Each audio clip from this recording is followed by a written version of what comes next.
Espacio promocional y publicitario. A esta hora, la revista de opinión Democracia presenta Miguel Rivadeneira. Los protagonistas, las entrevistas, la búsqueda de la verdad.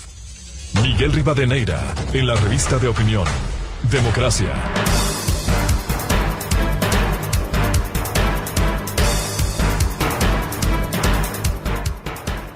(7:31) en el territorio continental ecuatoriano, buscando la verdad en la revista de opinión Democracia. Queremos saludar al señor viceministro de Gobernabilidad, Homero Castañer, ministro de Gobierno subrogante. Lo hemos invitado a un diálogo de algo que debiera ser preocupación de los ecuatorianos y no solo de los dirigentes de la CONAIE, como es el mejoramiento, la atención en lo social en el país, cómo se ha respondido con las acciones económicas y sociales desde el gobierno. Hay un diálogo en marcha. Queremos recoger lo que en los hechos hasta el día de hoy se ha logrado en este diálogo. 77 millones de dólares colocados en cooperativas de ahorro y crédito. Se anunció 94 millones entregados en créditos al 1% de interés y a 30 años plazo por Ban Ecuador. 58 millones de dólares entregados para la condonación de 25.928 créditos irrecuperables y la instrumentación de una política pública para que las entidades del sistema financiero estén en capacidad de reestructurar y refinanciar operaciones crediticias, entre otros puntos, mientras se avanza en el tema del análisis técnico, focalización de combustibles y otros hechos. Sin embargo, a propósito de la presencia del relator especial de los Estados Unidos, de la ONU en asuntos indígenas, el principal dirigente de la CONAIE, Leonidas Issa, ya hizo una advertencia que realmente el país no entiende. Si el diálogo es el mecanismo de arreglo de los conflictos, ¿cómo se vuelve a amenazar? O simplemente lo que se dice comúnmente, hay que entregarles todo lo que plantean, cuando esto debiera ser parte de un diálogo en donde, como en todo diálogo, hay concesiones de lado y lado. Quisiera poner, antes de darle la palabra al señor viceministro Homero Castañer, lo que dijera el señor Leonidas Issa en las últimas horas.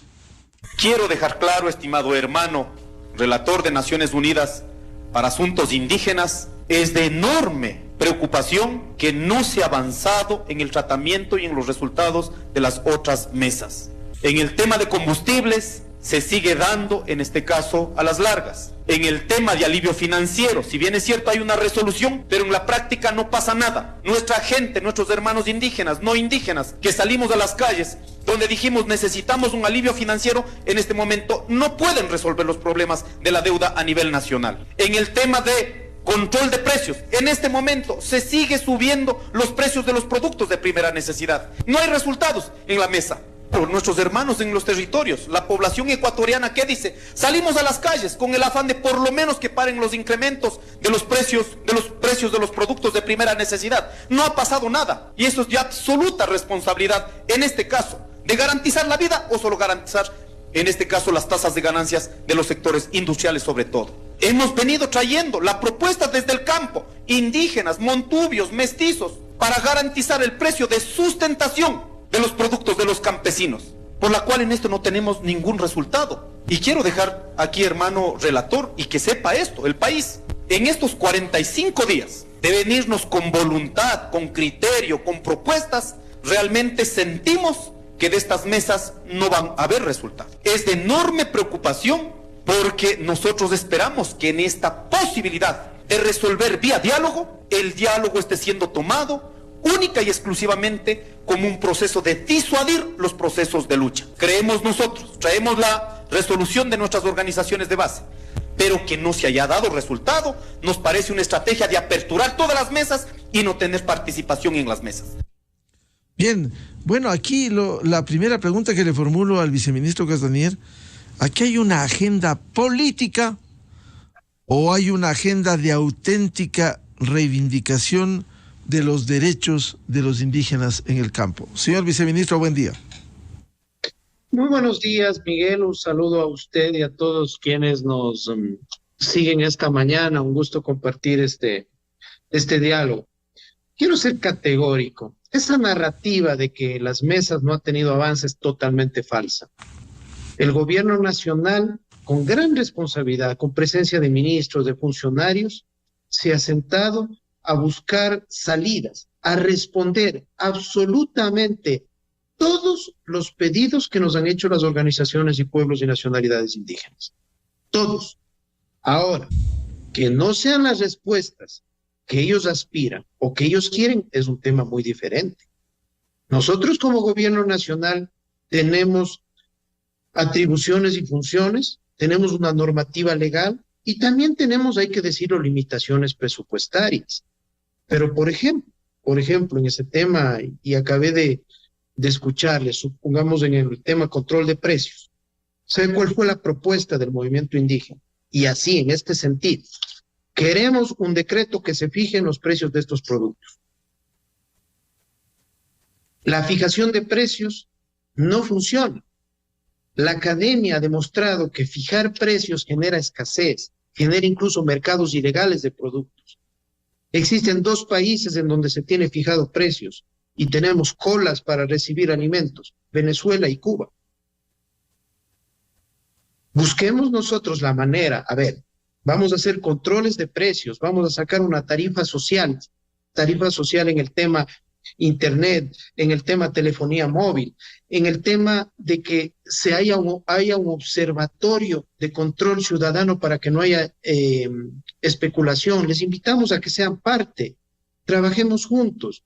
Hubo de los 12 puntos en esa mesa de control de precios, hubo 4 en que hubo coincidencias, y aquí está el acta firmada en donde hubo coincidencias. Pero claro, si no me dan el decreto, no me gusta.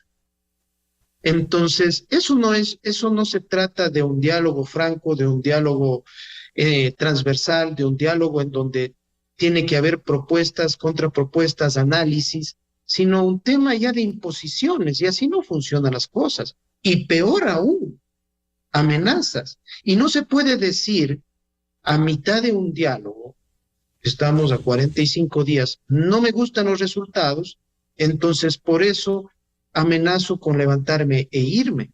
Ayer se determinó en la mesa de coordinación que vamos a terminar este proceso, y yo tomo las palabras del relator Francisco Calí, del relator de la ONU para Pueblos y Nacionalidades. Esto no debe ser solo un ejercicio de 90 días, debe ser un tema cotidiano, rutinario, un tema constante para lograr mejorar la calidad de vida, no solo de los pueblos y nacionalidades indígenas, sino de los 18 millones de ecuatorianos. En ese sentido, repito, esa narrativa de que no hay avances no es la adecuada.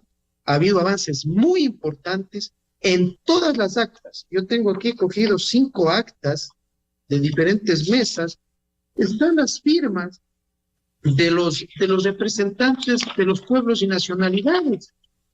Están las firmas, no sé si se puede observar, están las firmas de la CONAIE, de la FENOCIN, de la FEINE, en los temas en que ha habido acuerdos, en que ha habido consensos. Señor viceministro, ¿usted nos puede describir para que quede claro y que el país conozca esos 5 acuerdos al menos para refrescar y no lanzar la agenda política de que no se avanza? Por ejemplo, en la mesa que se cerró, en la mesa de la banca pública y privada, se llegó a acuerdos que marcan ejes de condonación de deudas, de recalificación de créditos, reestructuración de créditos y créditos blandos. ¿Sí sabe qué se consiguió en esa mesa? No solo que se condonen ciertos tipos de deudas irrecuperables, sino que se saque no solo el producto a 30 años plazo al 1% de hasta $5,000, que es el crédito más barato de Latinoamérica, un crédito al 5% de hasta $20,000 para pequeños emprendedores, pequeños agricultores, campesinos, pescadores, para gente que necesite. Eso fue uno de los logros. Y como publicamos ayer en el en la página del Ministerio de Gobierno, ya ha habido los desembolsos. En la mesa de fomento productivo se les mostró los proyectos financiados para fortalecer la agricultura familiar campesina. Cómo llegar con el subsidio de la URIA, las cadenas de comercialización, el proyecto de cooperativismo y asociatividad para mejorar los precios, la rentabilidad, los precios justos que tanto dicen los campesinos. Está firmado y decir que no ha habido avance, repito, no es lo adecuado. Tal vez ciertos temas, por ejemplo, cuando se tocó en la mesa de control de precios, y esto tiene que saber la ciudadanía, que se fije el precio del aceite comestible. El aceite comestible, el 98% de aceite comestible que se consume en este país viene importado.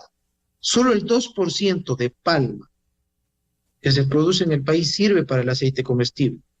Existe un proceso inflacionario y les invito a que ingresen es fácil acceder a la página web, un proceso inflacionario mundial derivado por la escasez de ciertas materias primas, porque la pandemia, después de una pandemia, aumenta el consumo y también por la guerra en Europa, y eso ha afectado el precio del aceite. ¿Cómo se fija el precio en este caso, de un producto que depende de precios internacionales, que nosotros no estamos en la capacidad de producirlo? Entonces, esos son los temas que hemos discutido. ¿Y sabe qué es lo más grave? Ellos saben, porque muchos de ellos han estado en las mesas y nos han dado la razón. Otro tema, y hay que decirlo y hay que comentarlo, la mesa de focalización de subsidios. Llegamos a coincidencias. El subsidio tiene que ser para el que menos tiene. El subsidio tiene que ser como principio de solidaridad, el que más tiene, más paga. Se necesita para implementar el subsidio una base de datos. Ellos vinieron y dijeron, queremos subsidio para el transporte comunitario, para los pequeños agricultores, para los pequeños pescadores artesanales. No hay base de datos. Tenemos que trabajar con SRI, con Agencia Nacional de Tránsito, con Ministerio de Obras Públicas, con la base del registro social para levantar y que el subsidio llegue a quien más lo necesita. Viene otra mesa, la mesa de recursos naturales. Nos dicen no a la minería, no al extractivismo, no a ampliar el tema de explotación petrolera, porque queremos proteger el ambiente. Pero por otro lado nos dicen más subsidio al combustible cuando es el máximo contaminante, el monóxido de carbono del planeta. Esos son los temas de fondo que hemos discutido con ellos y que hemos llegado a consensos, hemos llegado no digamos acuerdos. Ellos al decir acuerdos le toman como que ya se ha cerrado un tema. Hemos llegado a convergencias, hemos llegado a consensuar ciertos temas para seguir avanzando. Entonces, repito, decir aquí no ha habido avances en las mesas es totalmente falso. Ahora, la preocupación es con estos discursos, con esta agenda política, se ha transcurrido 45 días, como bien decía el relator, ojalá sea permanente. Sí preocupa en medio de la debilidad institucional que aquí, con el argumento político de que como no acogen todas mis demandas, simplemente aquí ya no es diálogo sino imposición y así no puede funcionar. ¿Cómo lograr que se avance en este sentido? Porque hemos escuchado también la preocupación de quienes de manera loable han contribuido en forma permanente, como es la Conferencia Episcopal Ecuatoriana, viceministro. Totalmente de acuerdo.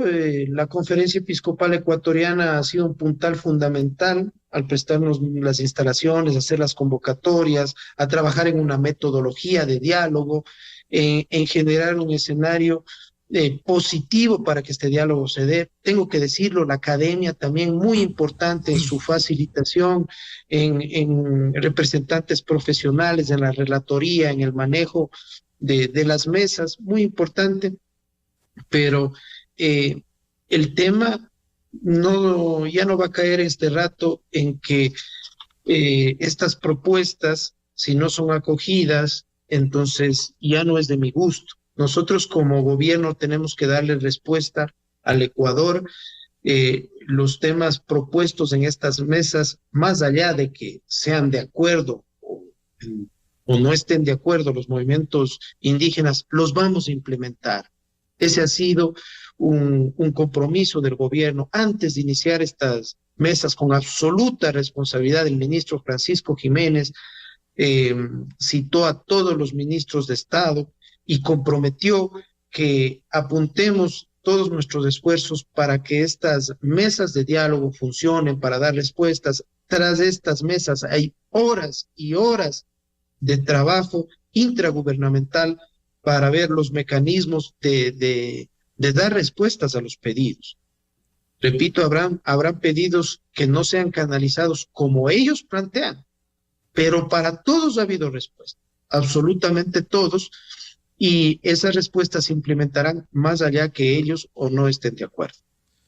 ¿Cómo hacer entender, viceministro, algo que lastimosamente no se ha entendido y se mantiene un discurso emblemático, no solo los dirigentes indígenas, dirigentes sindicales, el tema de los subsidios? ¿Por qué no entender que hoy, al menos por testimonio del ministro de Economía y Finanzas ayer en la revista de Opinión Democracia, que asciende a 3.800 millones de dólares? ¿Cómo hacer entender que si esos subsidios se logran focalizar, atendiendo, por cierto, a los que menos tienen, pero no indiscriminadamente, que favorece a los que sí pueden pagar, no beneficiarse de ese subsidio, y que esos recursos ingentes vayan precisamente al sector social? No es un contrasentido oponerse a la eliminación de los subsidios en lugar de focalizar y avanzar para que haya más recursos, insisto, y se beneficie, se atienda, se destine al propio sector social. Usted lo ha mencionado, Miguel, y la ciudadanía debe conocer. No es que no existe subsidio. Este momento existe casi 3.000 millones de dólares que estamos pagando todos los ecuatorianos, absolutamente todos, para financiar los subsidios a los combustibles. Y digo todos porque ese dinero que va para los subsidios de los combustibles significa que no se puede realizar inversiones en otros temas, en inversión en obra pública, inversión en temas de salud, de educación, que están destinados para financiar el subsidio de los combustibles. Y allí financiamos nosotros, los ecuatorianos, al que no tiene y al que tiene, ¿sí? Y el subsidio es una ayuda que da el Estado para quien no puede pagar un bien o un servicio. Entonces ahí viene el gran debate, ¿no? Mire, como usted dice 3.000 millones de dólares, lo corroboro. Con 200 millones de dólares podemos construir 10 hospitales básicos en zonas de la ruralidad. Y allí a lo mejor sí se puede mejorar la calidad de vida, se puede mejorar la atención en zonas históricamente olvidadas. En ese sentido, ese es el gran debate este momento en la mesa de focalización de subsidios, pero lo importante es que este ejercicio que este rato nos hemos instalado como gobierno, como los representantes de los pueblos y nacionalidades, y con otros sectores, porque lo que está pasando en la conferencia episcopal no es un tema aislado. En el Ministerio de Gobierno diariamente recibimos a varias organizaciones que tienen que ver con jubilados, que tienen que ver con médicos, que tienen que ver con maestros, sobre diferentes temas, ¿no? Lo importante de este ejercicio de diálogo, es que haya resultados, no para favorecer ni al gobierno, ni quién gana, ni quién tiene la razón en un debate, sino que beneficie a la gran mayoría de ecuatorianos. Y esa ha sido nuestra hoja de ruta. Nosotros, conforme avancen estos temas, conforme vaya habiendo acuerdos, se irán implementando estas ayudas. Hablábamos del tema crediticio, eso servirá de oxígeno para muchos ecuatorianos que durante la pandemia no pudieron pagar las deudas, no pudieron acceder a un crédito blando, y a lo mejor estos nuevos productos, esta recalificación, esta reestructuración les va a ayudar para empezar de nuevo. Señor viceministro, ¿no teme como escenario último que finalmente se levanten de las mesas por una decisión política y vuelvan a las calles? Pienso que fui claro yo el día de ayer, cuando hubo esa amenaza de decir, aquí no nos gustan los resultados. Mire, cuando hemos iniciado o hemos firmado un acuerdo en el cual hemos decidido sentarnos, no es que a mitad del partido no me gusta el resultado, me levanto y me voy. Saludo yo que al final de la mesa de coordinación ellos han aceptado continuar este proceso de diálogo, lo han anunciado, vamos a estar estos 90 días. Nosotros seguiremos en esto, se tienen que implementar muchos temas, no solo a 90 días. Le voy a poner otro ejemplo. En la mesa de control de precios, querían ellos que se levante una información de la canasta básica en la ruralidad. Nos hemos comprometido, esa fue otra de las coincidencias, y aceptado que a partir del censo que se implementará de parte del INE este año, se levantará la información del costo de la canasta básica y el costo de vida en la ruralidad, para ver cómo se puede implementar una política pública para mejorar lo que está sucediendo en sectores alejados del país. Y eso no se va a implementar en los 90 días. Eso es un compromiso ya del gobierno que se implementará en días posteriores, ¿no?